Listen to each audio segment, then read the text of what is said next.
Hi everyone, ఈరోజైతే నా mini vlog అయితే చూసేసాయండి. నేనైతే ఈరోజు పెసరపప్పు టమాటా చేద్దాం అనుకుంటున్నా. దానికోసం అయితే నేను ఇక్కడ పెసరపప్పు తీసుకొని కడిగేసుకొని తర్వాత దాంట్లో నీళ్ళు పోసేసి దాంట్లో పక్కన పెట్టేశాను.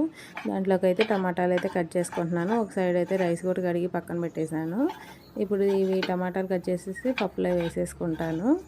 ఎవరైతే నా ఛానల్ ఫస్ట్ టైం చూస్తున్నారో లైక్ చేయండి, షేర్ చేయండి, సబ్స్క్రైబ్ తప్పకుండా చేసుకోండి. దీంట్లో అయితే టమాటా, పసుపు, కారం, పచ్చిమిర్చి వేసేసాను. గ్లాస్ కూడా పెట్టేసుకున్నాను. గ్లాస్ పెట్టడం వల్ల మనకైతే పప్పు అంతా పొంగకుండా ఉంటుంది కుక్కర్లో నుంచి. నేనైతే 3 విజిల్స్ అయితే సరిపోతాయి ఈ పప్పుకి. ఆ పప్పు అయ్యేలోపు నేనైతే ఇక్కడ నెయ్యి చేద్దాం అనుకుంటున్నాను. ఈ వెన్నపూస అనేది నేను 15 డేస్ నుంచి తీస్తున్నా. నాకు ఈ బాక్స్కి అయితే వచ్చింది. ఇప్పుడు దీన్ని కొంచెం తీసుకొని ఇలా వాటర్ వేసుకొని మిక్సీ పట్టేసుకుంటున్నాను. అది మిక్సీ వేసుకొని పక్కన పెట్టేసాను. అంతలో పప్పు అయితే స్టీమ్ అయితే పోయింది. ఇప్పుడు దీన్ని పప్పు ఎన్నుకుంటున్నా, కొంచెం సాల్ట్ అనేది వేసేసుకొని.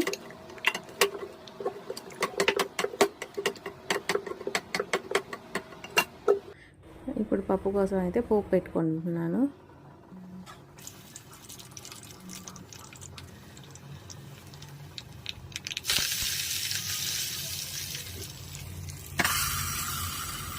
పప్పు కూడా రెడీ అయిపోయింది.